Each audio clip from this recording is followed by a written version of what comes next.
post-war era of tension and conflict, American soldiers have had to take up posts all over the world. Today, they stand by their guns in silent readiness. All humanity prays they will never be needed. But until nations learn to live together in peace and in harmony, these guns and these missiles must remain poised. At home, Americans may feel secure, for everywhere their soldiers are on guard, listening to the wind with electronic ears, scanning the horizons with electronic eyes, alert to discover the first faint traces of sudden enemy movement. The men of the U.S. Army, standing between you and unexpected attack. And it is upon these men that all America must rely. The men behind the new electronic equipment, the men behind the guns.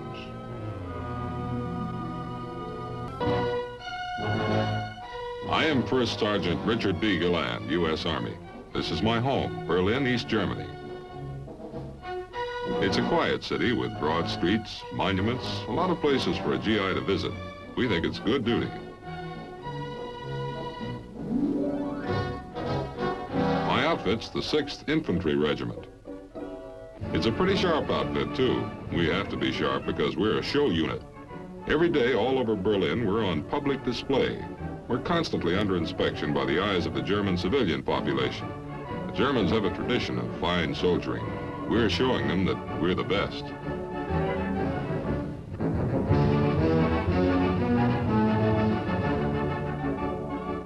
Our mission includes sharing with English, French, and Russian troops guard duty at special security posts and providing honor guards at public functions and at American military ceremonies. Before we leave the regimental area, an inspection makes sure that every man and his weapon will pass muster by any onlooker. We're only a small part of the Cold War, yet every soldier must be faultless. When we're on duty in Berlin, we're spit and polish troops.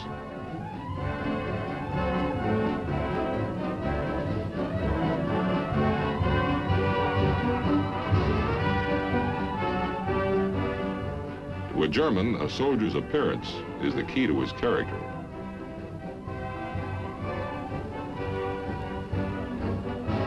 It's white scarves and white gloves when we march to relieve Russian troops from a guard detail. Changing the guard is one of the few times that Russian soldiers ever meet American soldiers face to face. At the famous Spandau prison, a private from the U.S. relieves a private from the USSR. An important part of our mission is to show the citizens of Berlin that the soldiers of a free nation can be crack, well-disciplined, sharp-looking, like this young sentry.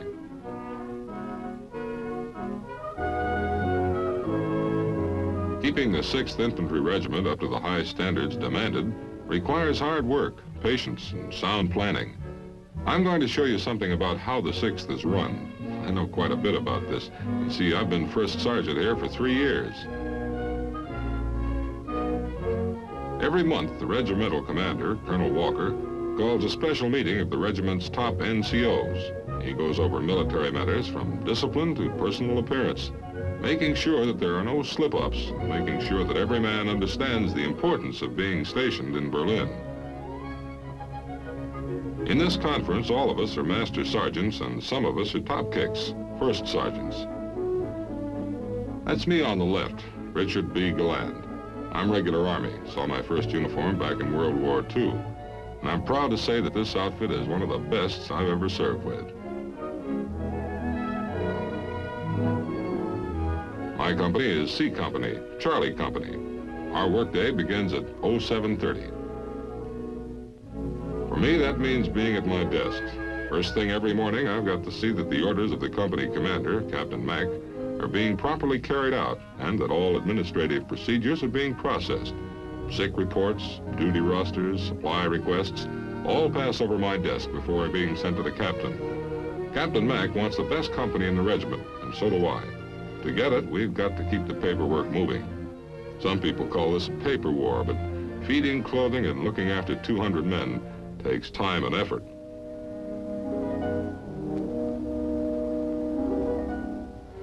My By the time the orderly room is squared away, it's time for me to begin morning inspection.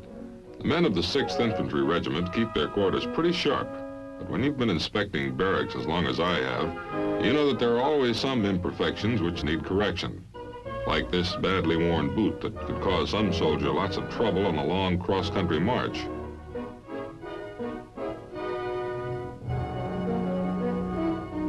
As first sergeant, there are countless other details to check and correct, even little oversights like the waste of water or electricity.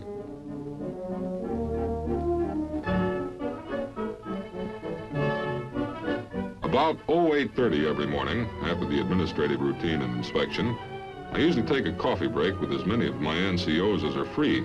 It's a good habit. We get a breather and a chance to talk things over. It's the only time all day that we can all get together.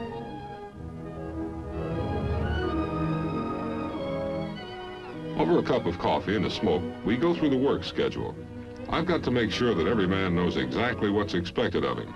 We don't want snafus here, and these short conferences help keep a lot of things straight.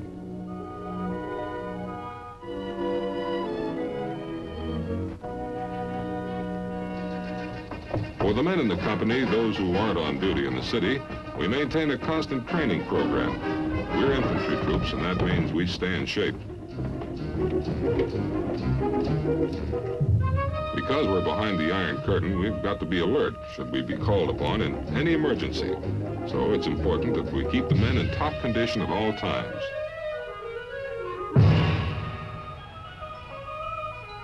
Whatever you call it, physical training, PT, the daily dozen, it's hard work. But there just isn't any better way to achieve physical fitness. Keeping the men sharp in their basic military skills requires training, and more training. Every soldier must know exactly how to use that 6 inches of steel. It isn't a toy. It takes good judgment and practice to handle it properly.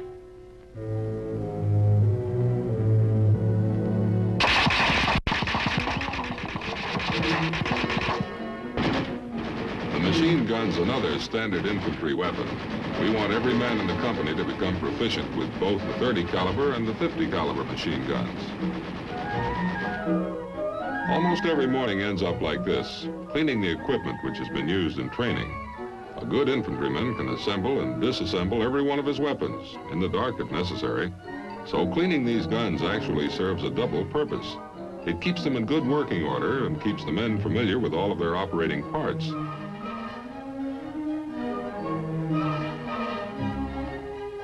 Being first sergeant means staying close to the men.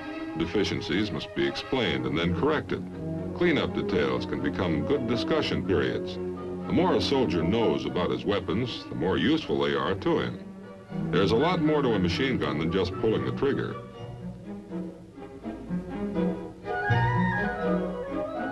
Sometimes it seems like a heavy load, but it's a real pleasure to work with the kind of men we've got in this company. They're good soldiers, and they're eager to do what's expected of them.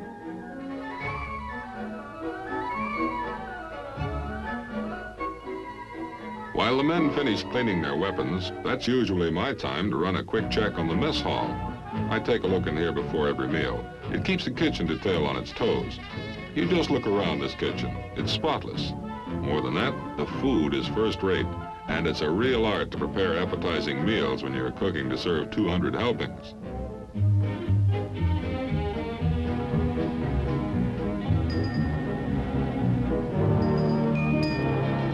Watermelon, cold and fresh.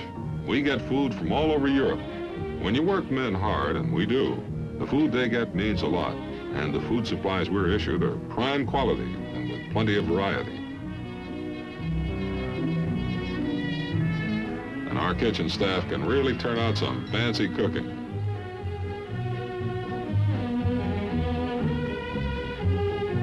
That's what I call a beautiful roast. It's been 5 hours since breakfast. There's been plenty of rugged training and work details. Roast beef in the middle of the day won't slow anyone down. Instead, it'll provide the nutrition and energy that hard-working bodies require. One of the advantages of being first sergeant is that the kitchen staff takes pretty good care of me. I'd say that a good mess hall is 50% of a company's morale, and this one's good, I'll tell you.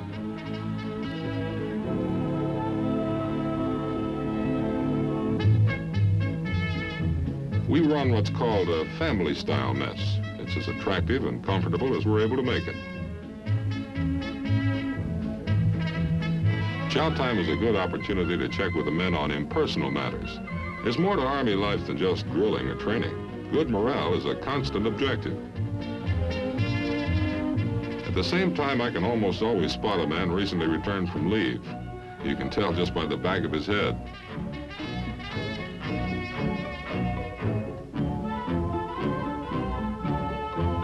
My chow time, and I relax.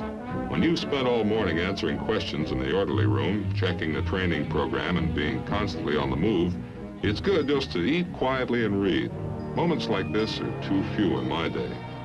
But it never works out. There's always something to disrupt the peace and quiet.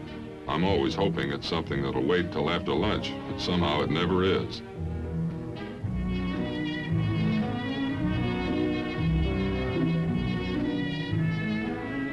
This time I had to get ready for a special conference with the captain on orders that had just come down from regimental headquarters. We were to go on maneuvers the beginning of the next week, and there were a lot of instructions that had to be carried out. The whole company would be issued field equipment, rations, and ammunition. We would be fighting against an invading aggressor force. Although only blank ammunition would be used, the combat situation was to be as realistic as possible.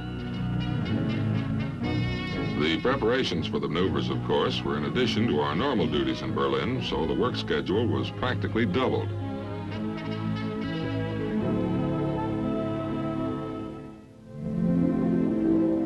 At the same time, as first sergeant, I had other duties of my own to attend to. When one of my men needs an emergency leave, I try to help him get it. A soldier who's worried or unhappy because of sudden illness or tragedy at home can't carry out his job properly. Through the International Red Cross, the Army tries to get troubled soldiers back home as quickly as it can be done.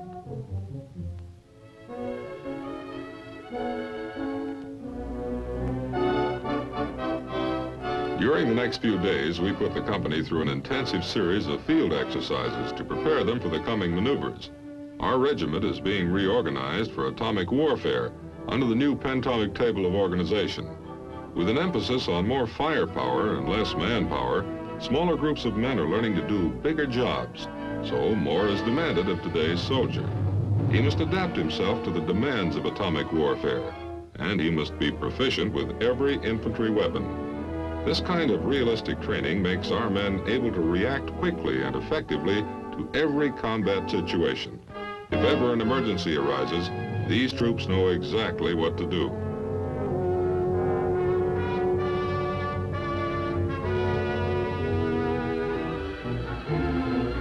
And they know how to use these weapons in a hurry. Training simulates combat conditions as much as possible.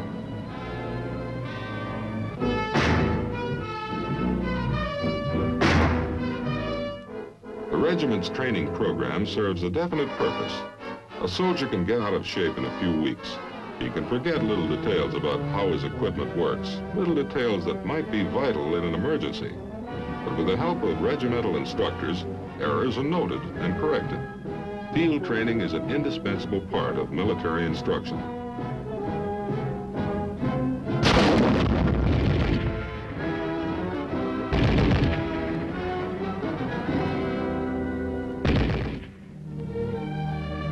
After those 3 days in the field, it was a real relief to get home for a weekend before the maneuvers began. These are 3 of my 4 little girls, Jenny, Linda, and Helen. It's quite a welcoming committee. There's usually some welcome mail from the folks, too. Some of the other NCOs kid me about my house full of women, but when I've spent all week overseeing the activities of a company, a weekend with a family is about the greatest thing I know.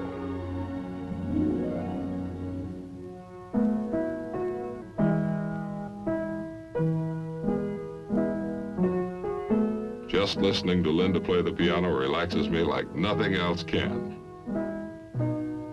Although Jenny's the youngest, she already has quite a mind of her own. She found some picture books that my wife bought, and she just has to have them all explained. When she's a little older, maybe we'll take her to one of the art museums here in Berlin. Right now, she's still a little too young. Trying to explain these pictures to her can be quite a task. I'm not always successful.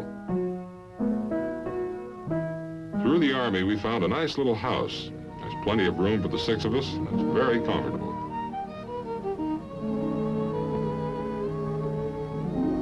I consider myself pretty lucky. Being an American, the career I've pursued in the Army, we've got a lot to be grateful for. Thanking God for all of our blessings seems natural to us. Our family's traveled all over the world, and sometimes it's been hard. But wherever we've gone, we've had this with us, and it's always pulled us through. The weekend and some off-duty time, I take it easy. One thing about the Army, there isn't a single sport in the U.S. that we don't have right here. There's even a bowling alley not far from camp. Before the kids came, I used to bowl 4 or 5 times a week. Now it's maybe once a month. I still haven't completely lost my touch.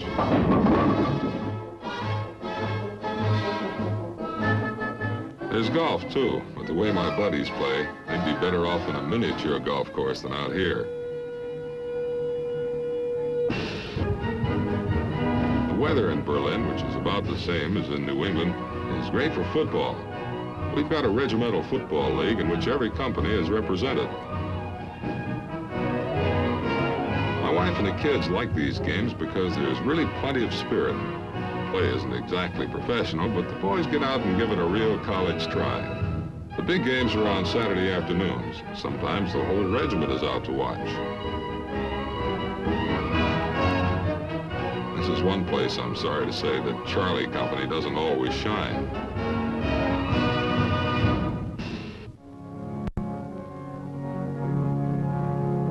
Sunday, we all attend chapel. The Army makes sure we're never without this.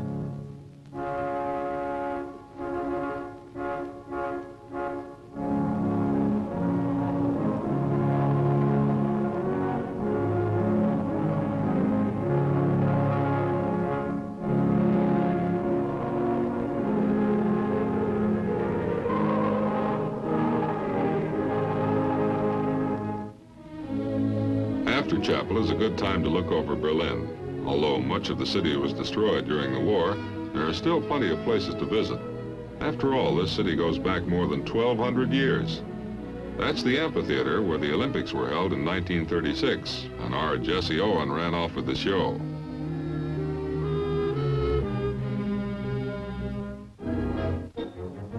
Naturally, we always wind up at the zoo. It's the one place the kids never get tired of. We've been here so often that these fellas are like old friends. The only trouble is that now the kids aren't satisfied with their dog. What they really want is a baby seal, which we could keep in the bathtub. Except Jenny. She wants a baby elephant.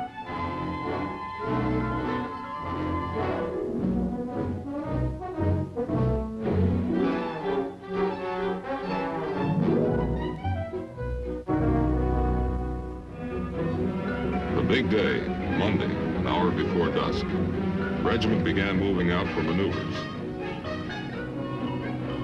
Through the darkness, the regiment rumbled toward the assembly area. In combat, of course, bright headlights would not be used. These were maneuvers. Normal precautions had to be taken against accidents.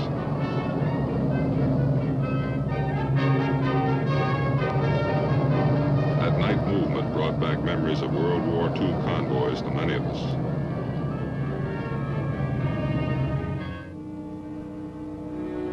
The next day, preliminary emplacement began.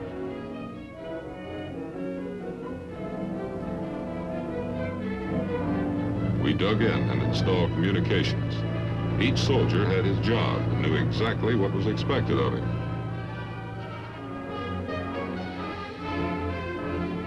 Signal Corps linesmen went into action. And small but powerful switchboards soon linked the regiment together. At the same time, Captain Mack went over detailed plans for the maneuvers. He assigned each platoon its mission during the company attack on the aggressor-held positions. Our Our defensive perimeter was secured without incident. The countryside lent itself well to cover and concealment.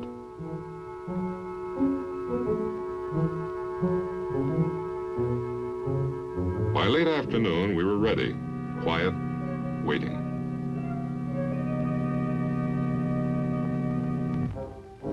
During our preparation, forces of the mock aggressor army were moving into their positions. Using tanks and armored personnel carriers, they concentrated their troops in key consolidation points.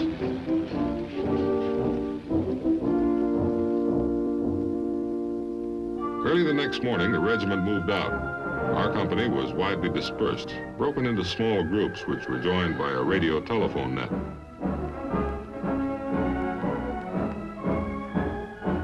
This is the best training in the world.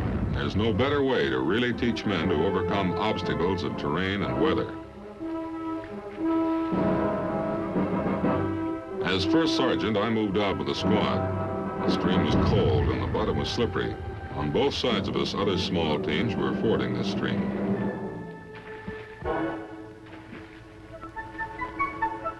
Our mission was to move across country and help seize an enemy-held hilltop.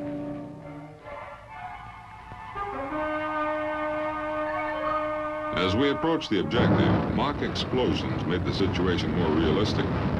Employing standard infantry tactics of fire and maneuver, we closed on the objective.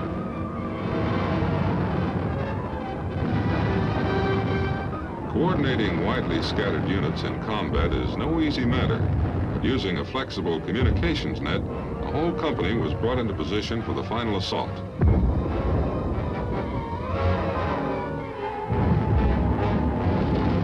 Our regimental armor was leading the way.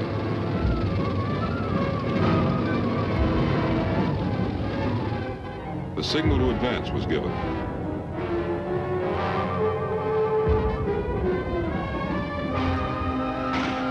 Everything the men had been taught, all the intensive training was now being tested to see how much the men had gained and how they would use it.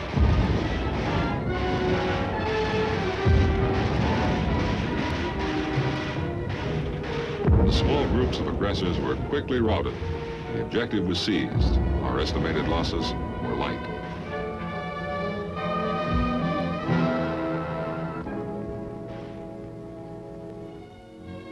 Maneuvers were a success.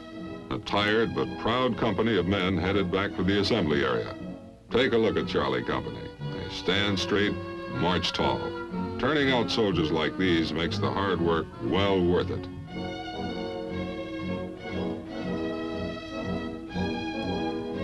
At the regimental area the following day, there was a full-dress regimental inspection. When the inspecting officer reached Charlie Company, I wasn't worried. I knew my boys. I knew they'd pass inspection by anyone.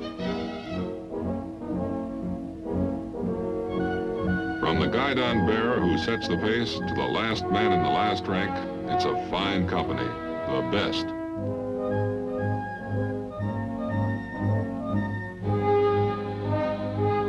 We've got soldiers in this outfit from every section of the USA, north, south, east, west. Some are regular Army and some are draftees serving their tour of active duty. But they're all doing a job. Some may be young, but they're all men. Men from Omaha, Nebraska, and from New York City. And they're good soldiers. They stand ready to serve their nation wherever and whenever they're needed.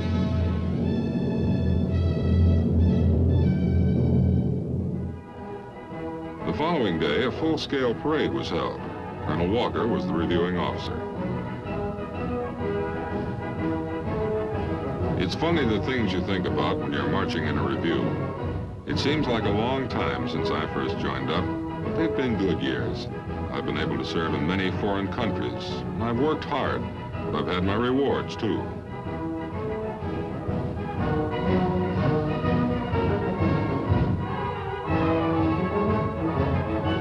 A lot of it has been challenging, but I've always enjoyed the ingenuity and humor found within the Army. Then, too, there's the satisfaction that comes with being part of a great organization. I see all these, and I know they're part of my outfit, the cadence of the march, rumble of the tanks, the sound of the band, and the beauty of our country's colors. It gets me every time.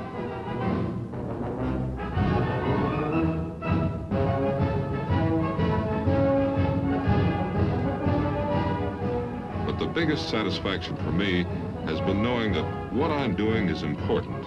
It's a job that really has to be done. It makes me proud. Proud to be a member of my company and my regiment. Proud to be a member of the United States Army.